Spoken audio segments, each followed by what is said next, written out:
And the thing with this one is, I worked the game on Wednesday, and about 20 minutes before tip-off, the Dean Dome was empty pretty much. Like, there was barely anybody there besides students. And so I told a couple people that I was working with in the control room, I was like, this is a clear letdown spot. I was like, later tip, Wednesday night, nobody's here, underdog opponent, this is like one of their biggest games coming into the Dean Dome. Like, you want to beat Carolina if you're a lower tier ACC team. And Carolina just didn't come out and fight. The last few minutes, they made like a pretty crazy comeback, but it almost reminds me of like what the Hornets do. When you get yourself in that big of a hole and then you play so hard to fight back out of it, usually the ball's not going to bounce your way. Just because you're coming back from 20 down with 6 minutes left, it's just not going to work out.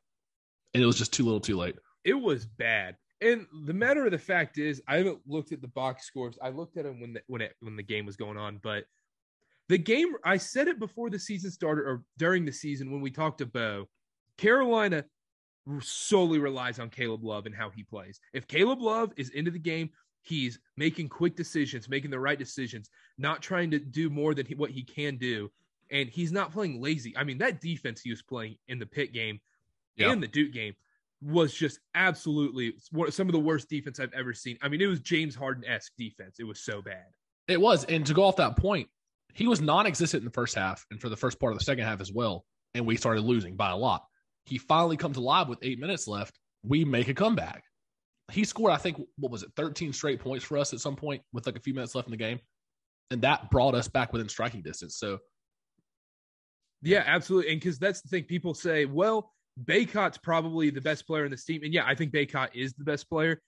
But Baycott's going to get his 15 and 10, 20 and 8, 20, even 25 and 10 some games. He's going to get that almost every game, no matter what. But he's not going to make that difference between whether Carolina wins or loses a game.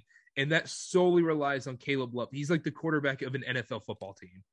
It's true. And Baycott, to your point, is going to be pretty consistent. He didn't have the best game against Pitt, and he wasn't in for the final stretch just because I think we were running a trap press, and he just wasn't really he's in foul trouble anyways. And he just wasn't really in the flow of the game. But he's, for the most part, going to be consistently there, consistent force. Caleb Love is that X factor where it's like he can either take you over the top or he can hurt you enough to where you'll lose these games against bad teams. I'm looking it up right now. But yeah, it was horrendous. And the thing is, Pitt is not a good team at all. And Carolina's defense is just bad. That's the nature of it. They're just bad.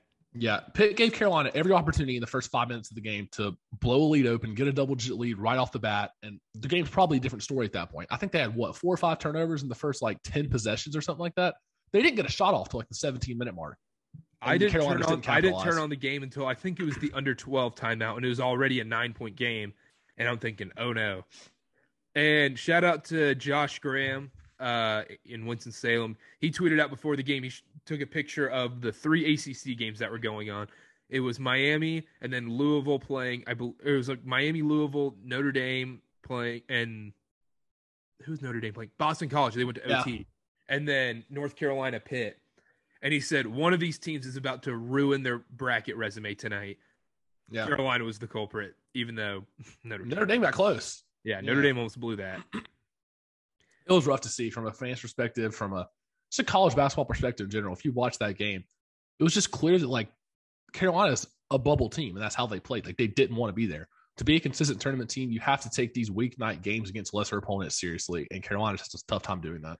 And that's the thing people say, a lot of some Carolina fans and other people say, well, Carolina's just flat out not that good.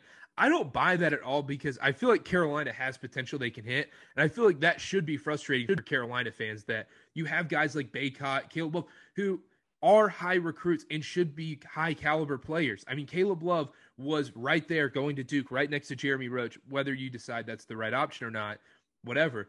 But they have the talent, and I think the talent is way better than a bubble team. I think the right coach should take them to that next step. And I think, yes, it's his first year. There's going to be growing pains and stuff like that. But Hubert Davis is a big blame on this season for Carolina. Yeah, and they just, for whatever reason, they just haven't figured it out, it feels like. I don't know. It's just kind of like the talent we have is a lot. It's top 4 ACC talent for sure. And you think Carolina is one of the historic programs always near the top. There's not that many excuses you can make. Now, Duke is more talented than Carolina this year. That's just a fact. But in general, Carolina should be higher than a bubble team based on their roster.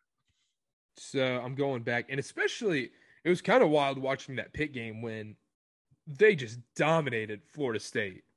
Dominated. I mean, I didn't get to catch the first half of that game. I had something to do.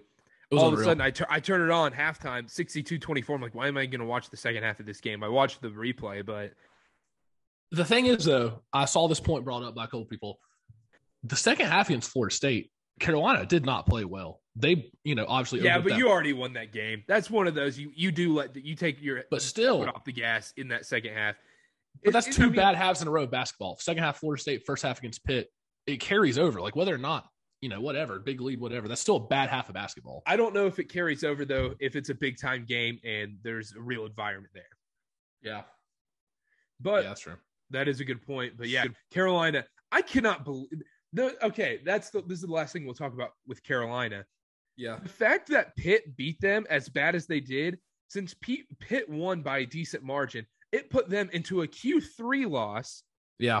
which they are a clear Q4 team. But since they beat Carolina by so much, it put them in a Q3 loss. So when you lose to these teams, you almost want to get blown out. So it improves the other team's resume so it doesn't hurt yours as much, which is the stupidest thing I've ever heard. And that way, knocked BYU out of the bracket, which makes zero sense. It bumped our net ranking like down not much at all. I think we went in like 7 or 8 spots. You guys dropped 8 spots. Yeah, I saw that. I just obviously it helped us in that regard, but it makes no sense. Like, I don't know exactly all the numbers behind it, but I feel like at the time when you play the opponent, whatever quad they are, that should just be like if we played Pitt and they're quad 4 when the game starts and we lose to them, that should be a quad 4 loss. Exactly. And because now Carolina is just the biggest Michigan Wolverine fans I've ever seen. Yeah, because I think they're one spot off of us being because they beat Iowa, right? So